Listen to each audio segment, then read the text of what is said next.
Today we have a very special guest, Rusty McGranahan. Rusty serves as the General Counsel for the SEC, the Chief Legal Officer. Rusty joined the SEC in November, serving as a senior advisor to SEC Chairman Paul Atkins, and became General Counsel in January. Rusty brings a unique perspective to this role, having served as a General Counsel to a public traded company and worked at BlackRock. I'm Brock Romanek. Let me give the standard SEC disclaimer that my comments today are mine alone and not of the commission or the staff. So Rusty, thanks for joining me. First question I got to ask you is, going to the SEC at this later stage in life, it's a big move. What were your own reasons for joining the SEC?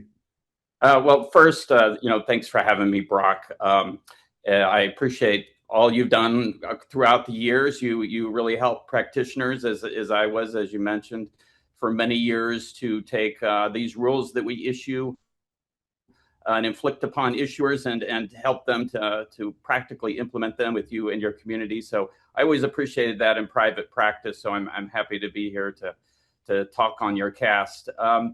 Your question, yeah, it's a good one. I get asked these when I occasionally do fireside chats, and when I'm not doing those, my wife asks me why I'm doing this. But really, it's going back to when, two reasons. When I was, a bright-eyed 18-year-old starting as a freshman just down the street at Catholic University in Washington, I always thought that I'd have public service as a part of my career, probably even larger than it is now, and it just wasn't the right time, and it happened to be the right time now. And I think professionally, it's because I really wanted to be, part of a government administration, a chairmanship that really wanted to do something. I hate to be cynical about Washington, but a lot of people come to Washington to be somebody rather than to do something. This is administration and a chairman that really want to do something. And I think you've seen with our announcements already and our anticipated and broadcast announcements, we really want to do something. So very excited to be a part of that, especially now with technology change, innovation, and financial markets. It's just really a great time to be here and an honor to be here. And I'm very excited to be part of this team of the chairman, the commissioners, the divisions, and all of their office directors and staff. It's just fantastic. And I touched upon the unique experience you have for the GC role at the SEC. Can you talk about being, wearing that public company general counsel hat, having worked at BlackRock, how that informs your job there? Yeah, I do think it is different. I wouldn't say it's better than my, law firm peers. People at law firms have, expertise and get to see that expertise in a lot of different scenarios with different clients. But, as a general counsel, you really live and breathe the problems of that company, and you take it very personally. It's not an intellectual exercise. You don't get the silver lining of extra billables when a problem comes in or a new rule comes down that you have to adopt. You have to jump in there and fix it. And I also think you're closer to the business when you're a GC at a company or in an in-house at a company. You actually, sit with the CEO or CFO. You see them talking to investors and analysts, and you see what those investors and analysts really care about. And, frankly, sometimes you come to the realization that the things they care about aren't necessarily the things that the SEC is requiring disclosure on. So, I'm very happy to bring that, additional viewpoint to the SEC. And frankly, when I came into this job, I looked and I was kind of surprised how few public company GCs have had senior roles at the SEC. I think, there have been a couple of commissioners and a few others. I don't think any SEC general counsel before has had public company GC experience. So I'm excited to take this on and excited to bring these viewpoints. And I first met you 20 years ago now. We taped a podcast because you had worked on the first WIXI offering ever when that was a new thing. And of course, now WIXIs are in the news because of the SEC's recent proposal. And that podcast you taped 20 years ago was very popular, and I imagine this video will be as well. Do you want to talk to, the wild things that life offers and how things have changed in 20 years. Yeah, I think it should be noted you were doing podcasts before podcasts were cool. Yeah, we taped that in December of 2005, over 20 years ago. Yeah, I was. It was just fortunate timing. I was working on an offering for a company, Temple Inland, that was the offering timing worked out that we could do the very first WIXI offering on the day the rule was effective, December 1st, 2005. So I got up at 5:30 in the morning, pressed the button to file at Edgar at 6 a.m. A couple other firms were trying to do the same thing, but we were first. You can look it up. S3ASR, Temple Inland was the first one ever. And we did a podcast to discuss that. And kind of interesting, you can still watch it. It's on corporatecounsel.net. I went back and watched it. I was really braced to be cringe. You never know what you're said 20 years ago and how. And actually, I had the opposite reaction. I was like, young Rusty was pretty smart. I think he was a little smarter than I am now because I think I'd have to bone up on the WIXI rules to give as good of a podcast. But roll that forward. It's kind of interesting. That experiment of the WIXI and the broadening of the rules has taken us 21 years to broaden that to a wider range of companies and issuers. So what's good for the goose is good for the gander, I think, in the recent proposals that we just put out last week to really broaden this access to really most public companies in a lot of respects. So, yeah, definitely comes full circle 21 years after we're finally broadening those WISC rules that I was fortunate enough to do the first one of and to talk to you about. So let's talk about the Office of General Counsel because you could easily work at the SEC even for a significant amount of time and not really know what that office does unless like I worked on rulemaking projects in Corp Fin and also I was the enforcement liaison. And so I had some exposure to the Office of General Counsel. But what do you do? What does your office do? Yeah, I mean, it's a good question. I was an SEC practitioner for 30 years, and I probably didn't fully appreciate what it did. First of all, super interesting, fascinating job. You couldn't have, I think, probably a more interesting job in the securities profession because you really do get to see everything that's going on at the agency. It is different, the Office of General Counsel of the SEC, than other agencies like General Services Administration, where I was before, or public companies, because all of the lawyers are not within the Office of General Counsel. We have about 2,000 lawyers at the SEC, a lot of smart lawyers in all of the policy divisions, enforcement divisions, et cetera. But the Office of General Counsel has a unique role in providing independent advice to the chairman and the commissioners on all of the activities of the commission. So we provide kind of a conduit role, an extra set of eyes. I think we focus more on the authority of the SEC, the divisions and enforcement, et cetera. They're advocates for their position, their rulemakings. And, I think it's the Office of General Counsel's role to take a second look. Is it, meeting the authority requirements? In enforcement action, is there really a securities law violation at place, something as simple as that? Because as other commissioners said, we're not the securities and everything agency. There has to be a securities law violation, no matter how bad the conduct or the fraud is. So we do those types of functions to help the agency meet the mandate, provide independent advice to the commissioners, and help the process along. So, we have about 5 basic groups. We have the rulemaking group, which, as you noted, we help vet the rulemaking, make sure they're in proper form, make sure we have a proper authority.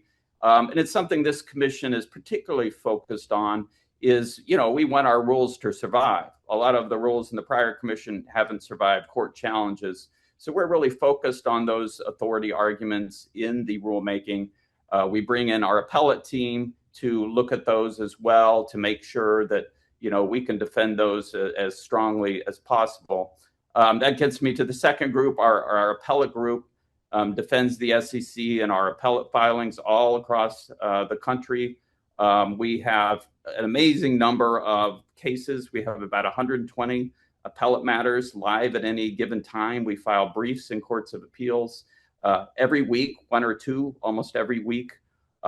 We've had recent Supreme Court hearing, maybe we'll talk about later. So that's a very lively part of the group.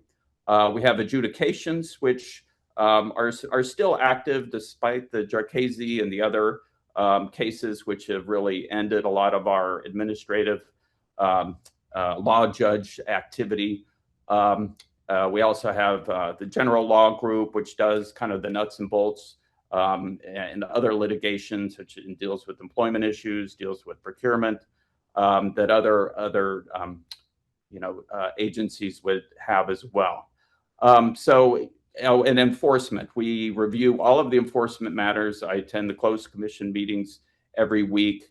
Again, there's enforcement on one side that brings the case. We are often called on by the commission to give our independent view of the legal positions they might be taking at any point in time. So long answer, but it's a wide-ranging role. It's a fascinating role because we do touch on all those things.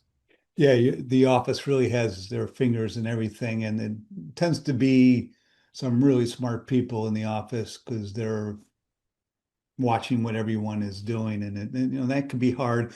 And as I remember, that there are specialists, there's people that work specifically with particular divisions, so they get to be experts on the matters that are before that particular division, and that's always very helpful to have someone that probably has been there for quite a while, overlooking the process and provide some continuity to the processes and policies within the SEC.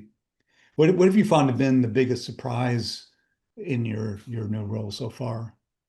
Well, I mentioned the appellate group, just how busy they are. I think we have as active an appellate group, second only to DOJ and a handful of other agencies, and very impactful in making policy through the jurisprudence and we think a lot about the positions we're going to take in any given matter. Very impressed with the diligence and process that go to each of our enforcement matters. I mean, particularly with this commission, that's sort of interesting, having just been on the other side for 30 years to see that work. And on the rulemaking side, I mean, on the outside, I had no idea why rule proposals had to be 300, 500 pages and why they took so long to develop. And the simple reason is because we're going to get sued. It's the same reason MAA agreements are so long and other agreements are so long. They've got to survive litigation. So there's a lot thought put into developing our record, developing our reasoning, developing the economic analysis that gets built in with the Division of Economics and Risk Analysis that puts that together and goes through the process. And then, we use all the expertise within the building to look at all those rulemakings. So yeah, to watch that process, you come to an appreciation for these things, both on the length and time, et cetera. And, having read lots of them, now seeing how it's made is very instructive and interesting. So now switching over to the regulatory agenda, which is vast and impressive. Can you first comment on the process overall and educate us a little bit about that? Yeah, I mean, there's probably, no one rigid template for any particular rule, but, most of the rulemakings, start in, what are referred to as the policy divisions, corporate finance, trading and markets, or investment management. They have the substantive expertise on those particular rules. They certainly wouldn't start something that, they didn't think the chairman and commissioners were in favor of. The chairman and commissioners, present ideas, and it's sort of an iterative process of how these are developed. Most of these rulemaking processes get reflected on our what is referred to as the Reg Flex agenda.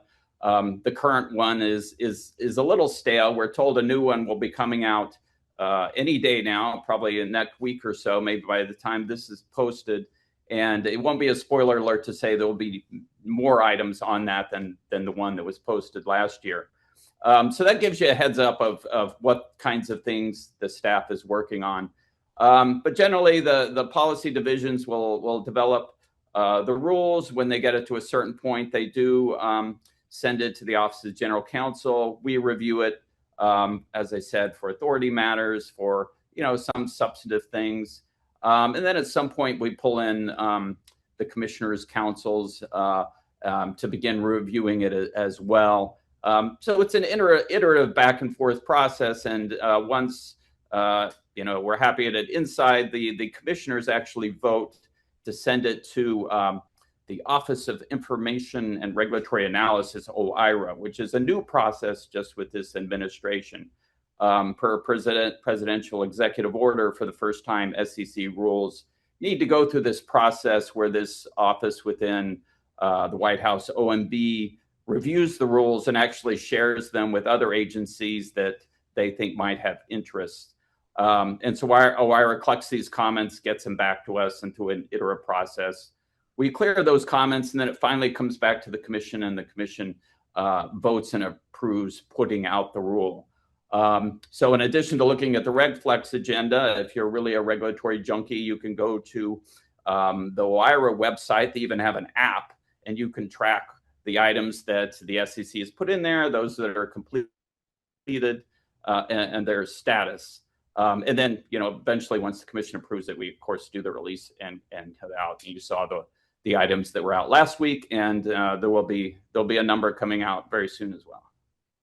And it seems to be so far that the OIRA, I'm having trouble pronouncing OIRA, that the process moves pretty quickly, more quickly than I first thought it would, and so that's really been nice for a junkie like myself to keep track of what's coming down the pike. Yeah, I mean, they've been great partners. We had apprehension as well that this would slow down or put a bottleneck into the process. But yeah, it's been useful. They've been great to work with so far. So can you provide an overview of Chairman Atkins and the commission's goals and initiatives? There's a pretty big umbrella, and things have been moving fast, but knowing overall what the overall mission is, I think is important for us to know. Yeah, absolutely. And besides my words on it, they're out speaking, practically frenetically. The chairman, the commissioners, as well as, the division directors and others. I think we're probably one of the most transparent commissions there's ever been as far as signaling, what we want to do and what we want to accomplish. But, broad-based for, your issuer practitioner audience, we really want to bring disclosure back to basic principles, back to materiality, not line items for every issue of the day. And that's kind of broad-based, high level, and then the next level is, make IPOs great again. It's not just a buzzword. It's something we really mean and believe in. We think it's important, not just for process, but we really think it's important to allow everyday Americans to participate in the growth of this great economy. It's been cited several times, but the number of public companies during my career has declined by 40%, despite the massive growth in this economy, from 7,800 public companies to something around 4,000.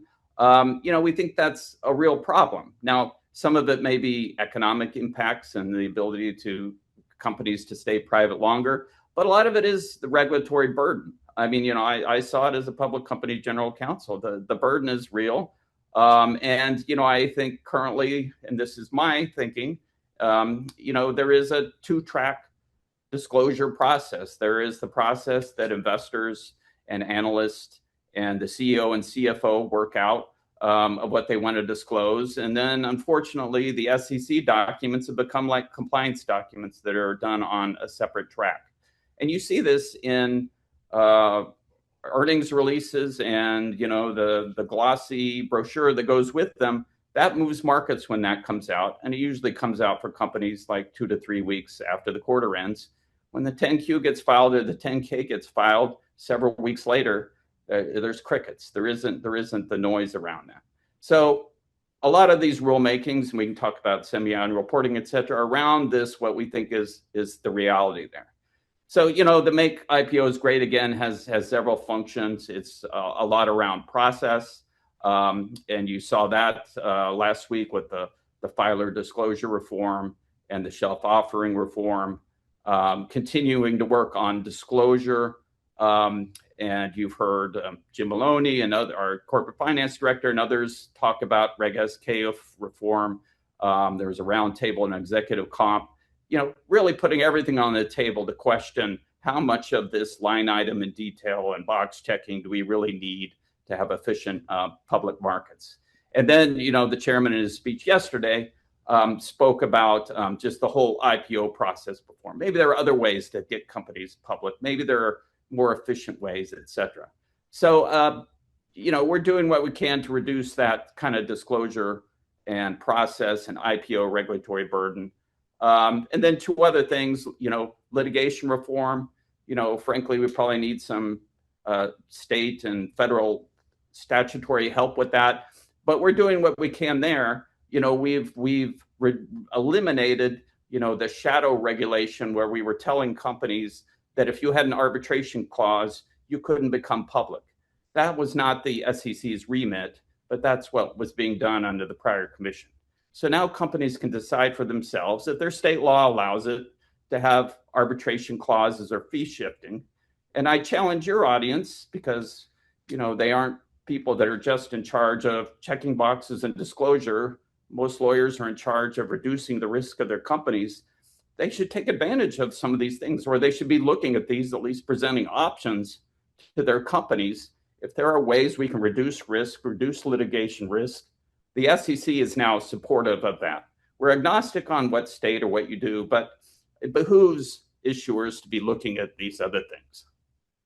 And I'll pause there on those points. Yeah, it really is a three-pronged platform that many corporate people are very excited about, and the speed at which proposals are already coming out, and I know there's a lot more still to come. Truly is remarkable, and obviously in my career I've never seen anything like it. Probably no one's ever seen anything like this, except maybe when the laws were first being written after the SEC was created in 1934. Let's talk about shareholder proposals. As we drill down here, start with that. We're done with this proxy season. Well, companies are having their annual meetings right now, but in terms of Corp Fin processing or not processing, no action letters. How do you feel that went from, it's different being in the Office of General Counsel. You're not on the front lines, obviously, your office, but how do you think it went, and what might the future hold?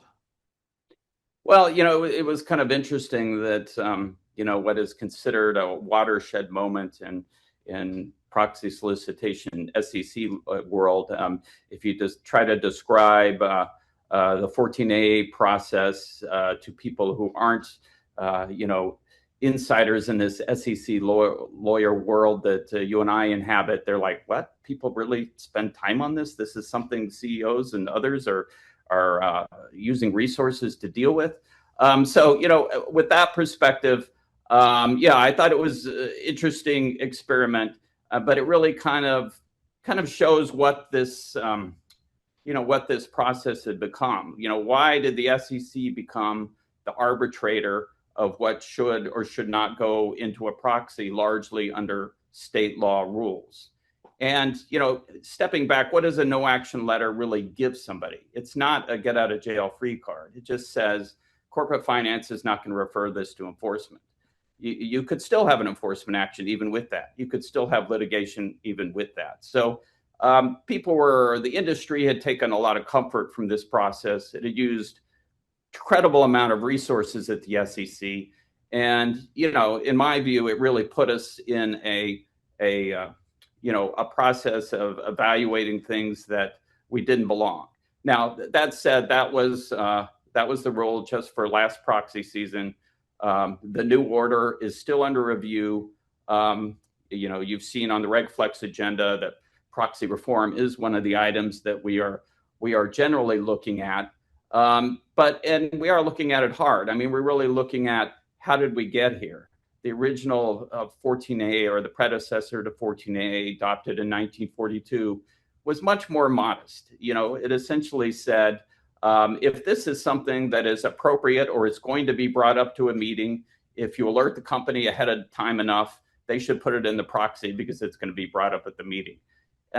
Instead, as in typical fashion, layers of amendments have added this complexity where the SEC has gotten involved in arbitrating these things. And, as my earlier comment, all issues or all options are on the table. It behooves us to look at that and to see if that's an appropriate process and if the SEC even has authority for that process. Because, we've gotten very far from where we were in 1942. Let's talk about the two major proposals that came out last week. We have the filer status and registered offering reform. How do you feel about those? I mean, yeah, the commission approved the release of those. A lot of work from corporate finance and others in putting those out. Look, again, as a practitioner and as somebody that was a general counsel of a company that went public under EGC status and non-accelerated filer, and then having to spend every year, well, we have to look at this metric to see if we lose EGC status and this metric to see if we lose accelerated filer status. It was a spider web and a hodgepodge of good intentions. Everyone said, well, we should scale these kinds of disclosures and we should scale these others. It's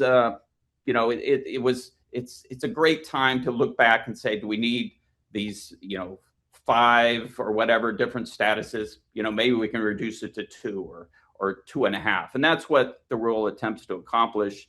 I think it does a great job at it.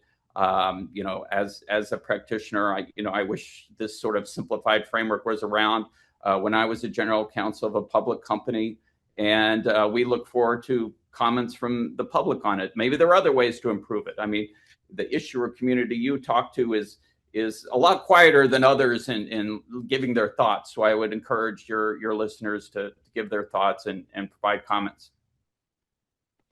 And then another recent proposal that received a lot of attention from the mass media that came out of Corp Fin was voluntary semi-annual reporting. That seems to get even more than others. Look, we're trying to provide options to issuers. Going back to my earlier comments about, what I see as a dual track disclosure process, there's the earnings release and the glossy PowerPoint deck that the CEO and CFO talk about and investors look at and have iterative conversations, and investors ask for more information in that, et cetera.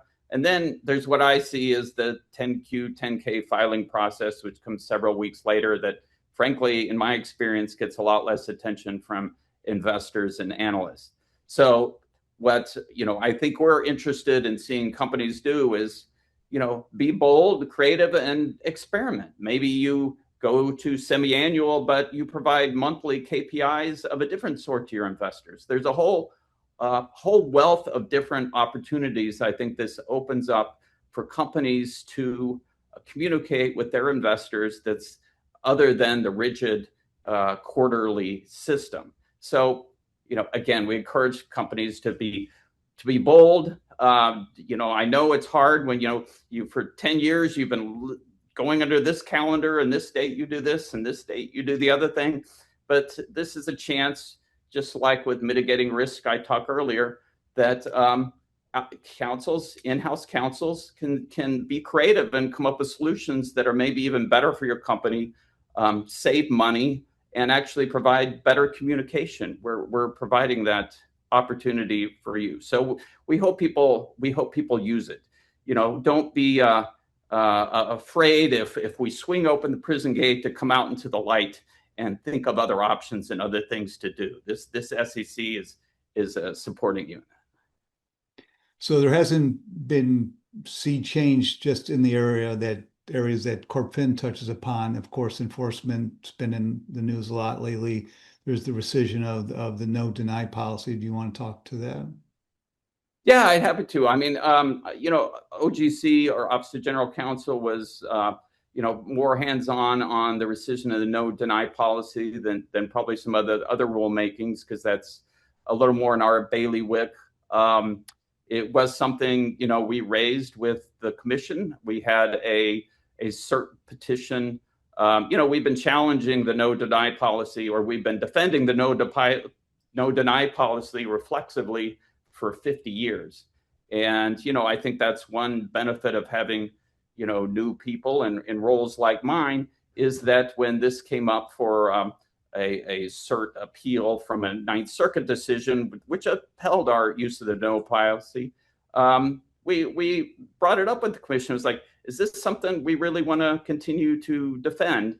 And to this commission's credit, that they said no, and fairly expeditiously, but with process and discussion amongst the whole building, we rescinded that. And it's one of these things that's a watershed within the SEC practitioner environment, but in the outside world, I think a lot of people are kind of surprised it maybe existed all along. So that's one example. We have a great new enforcement director, David Woodcock, who's been in place probably 3 or 4 weeks now. He led the Fort Worth office. He'll do a great job in continuing our very active and robust enforcement program. As the chairman and others have talked many times, it is a new day at the SEC. We are not regulating by enforcement. The prior commission has been attacked on that, and I think rightly, of not having clear rules of the road, particularly in certain areas, and using the enforcement arm to express what were really regulatory judgments on things. That's not what we're going to do.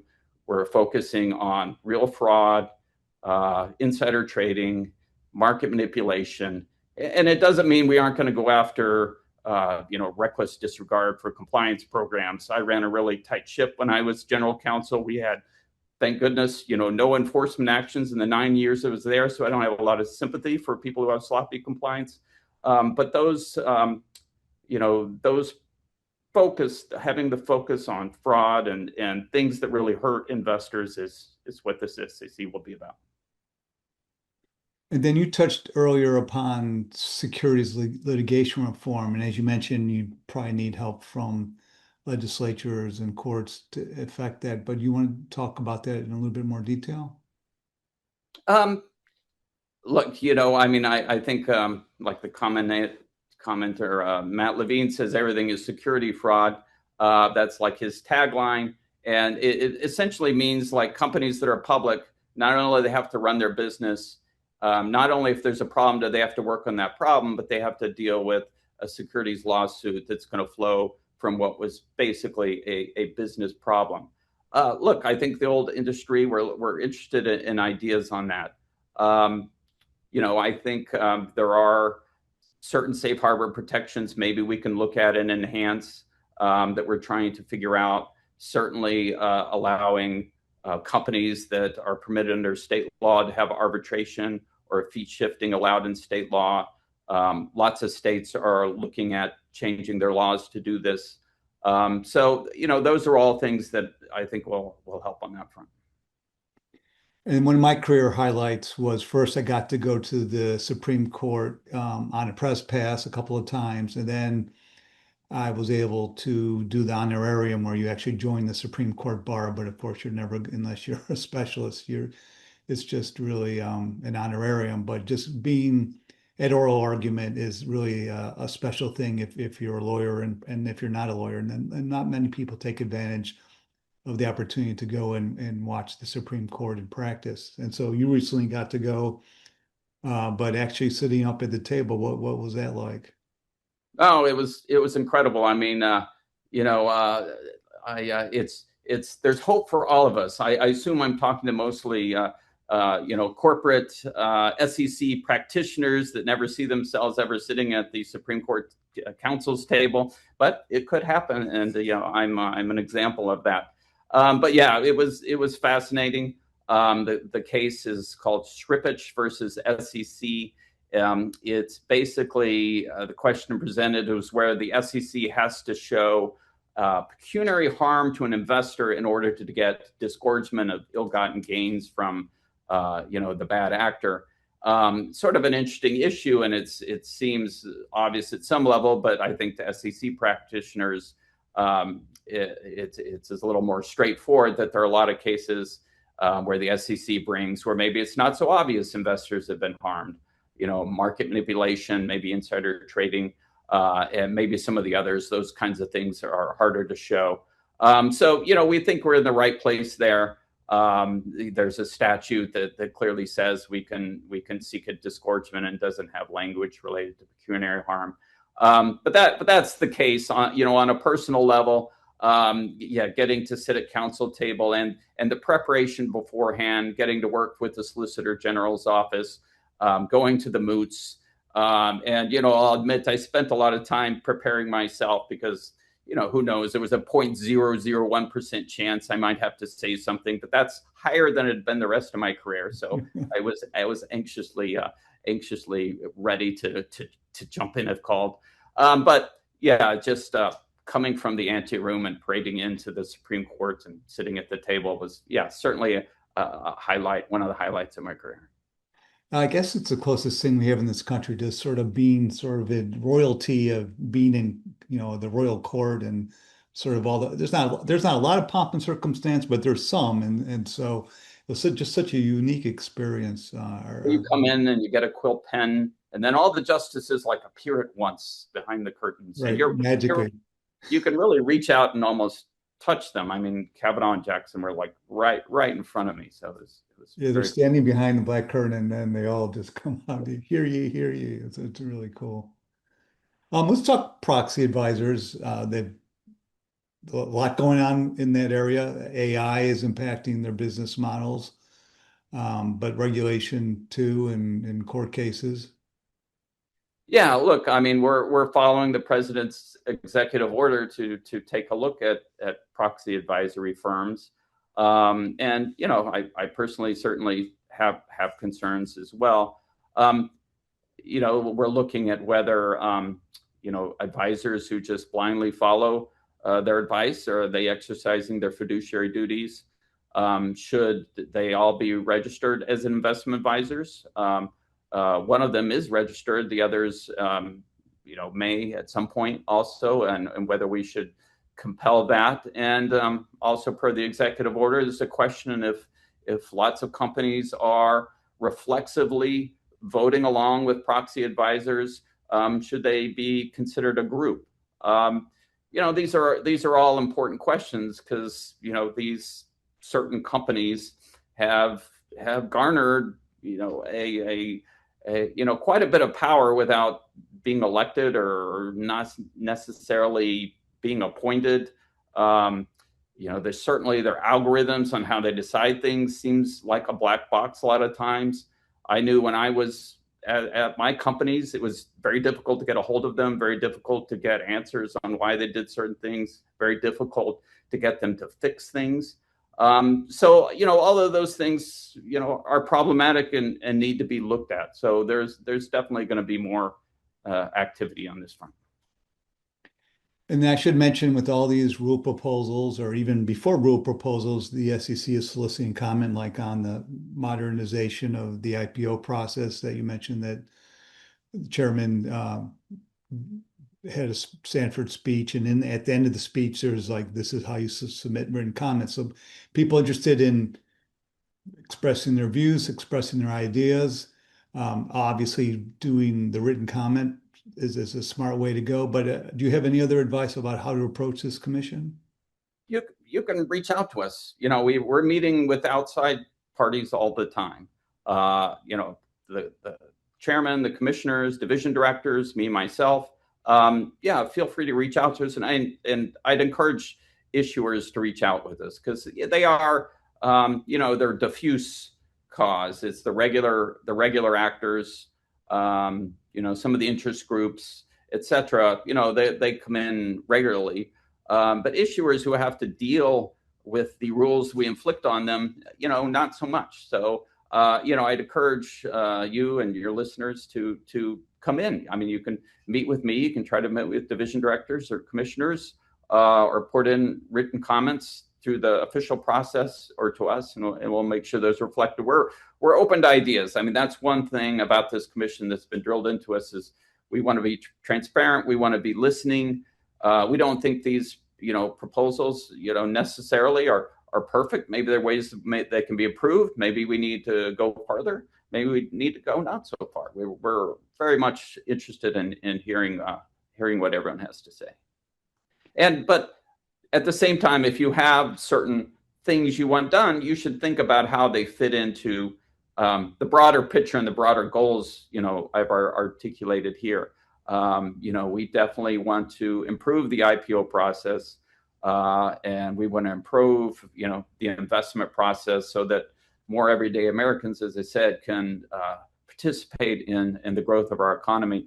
And on that line, it's something we didn't touch on earlier, is like there is probably more on the IM side, retail access. Given that there's so much wealth and wealth creation on the private side, what can the SEC do with appropriate guardrails to allow everyday Americans to participate on the private side? If, despite our best efforts on the make IPOs great, there's still some proportion of growth that happens on the private side. So, we're interested in thoughts there as well. I really appreciate you being so approachable, Rusty. This has been great, and your time is valuable, and I appreciate you spending it with us. Thank you. I think the opportunity, and we have lots of stuff coming down the pipe. Happy to visit again, and let's not make it 20 years until I do the next podcast with you. Definitely. Thank you.